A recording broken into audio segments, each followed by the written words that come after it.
In this video, I'm going to review the CSB Apologetics Study Bible for students. Hey, it's your apologetics guy, Mikkel. I'm all about helping you explain the faith with courage and compassion. So if you want to have better spiritual conversations and get good answers to tough questions, please subscribe and ring that bell so that you'll always get a notification whenever I post a new video. All right, so this is the 2017 Apologetics Study Bible for students from Holman Bibles, the hardcover edition. So who is this for? It's for students, obviously. It says so right on the front, especially students who get asked tough questions about their faith or students who are struggling with tough questions about God, Jesus, or the Bible. Open it up, and I like how there's so much color in this. I really like this, actually. It's more visually appealing than the regular study Bible, Apologetics Study Bible that's not the one for students. So like the Apologetics Study Bible, this has a variety of articles. It's got 125 common questions. Some are similar to the standard Apologetics Study Bible, the one that's not written for students. For example, there's the question, how should Christians respond to Islamic jihad, written by Nabil Qureshi. But here the resurrection article isn't written by William Lane Craig, it's written by Mike Licona. Did Jesus really rise from the dead? Mike Licona is covering that question in this article. He gives you 3 bullet points that are easy to remember, and the article is a lot shorter than William Lane Craig's.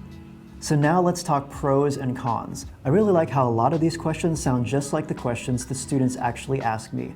What does the Bible say about homosexuality? How can God be real when there's evil in the world? Things like this.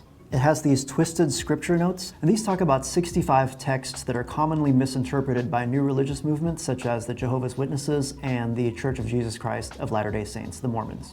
I'm actually surprised there's not one here in John 1:1, because that's certainly one that Jehovah's Witnesses want to talk about in terms of reducing Jesus to less than Almighty God.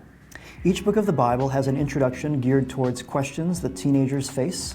It has the author, it has the date, and then it sets the whole book within world history. So that's kind of interesting because it at least helps you get the idea that the Bible is an actual collection of ancient documents that are placed in space and time.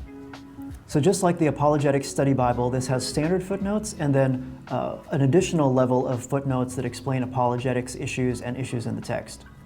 So if we go to the longer ending of Mark, once again, here is the first level of footnotes where it says other manuscripts include verses 9 through 20 as the longer ending. But then there's the extended footnotes as well, just like in the Apologetics Study Bible, that give you options for how people understand what might have happened here. There are little featurettes called Bones and Dirt that get you up to speed on some archaeological discoveries that relate to the Old Testament and the New Testament. For example, here is the House of David inscription that mentions the House of David. So this is the first known reference to David and his dynasty outside the Bible. There's notable quotes as well. Here's one by John Calvin. Many of the Bones and Dirt sections are really put in good places. For example, here is the passage in Mark that talks about Jesus being crucified in Mark 15. And then here's the section on Bones and Dirt talking about crucifixion. So I just noticed this has a ribbon that you can use. And if you go here to Mark 14:62, you'll see that the allusions to Old Testament passages are in bold, just like in the Apologetics Study Bible. Now before I forget, if you're getting value from this video, please hit that like button now. Okay, let's talk about cons. First, just like in the original Apologetics Study Bible, I think the footnotes are a little small. And by that I mean this letter is okay. This letter right here is pretty small for me. Maybe students won't have a problem with that. Again, I may need to just go ahead and bite the bullet and get some reading glasses for this particular application. But these right here are really clear, really easy to read. So the introductions are pretty light on context. They don't give the outline of the book, but it does set it in history. And so I like how it's a reminder that these texts are real ancient documents. I think the quotes might be a little distracting in the way that they break up the text. For example, here in Galatians 1, you got this pull quote right here. If you want to understand Christianity, do not shut your Bible, open it, read it. Okay, but it kind of breaks up the inspired text there, and I'm not too excited about that. So question of the day is, what's the best study Bible that you've seen for students? Let me know in the comments. So is this for you? Well, it's definitely geared for students and teenagers, but don't let that stop you from checking out this Bible, especially if you're new to apologetics. Believe it or not, I actually like this a lot better than the original Apologetics Study Bible, and I really recommend that you check this out.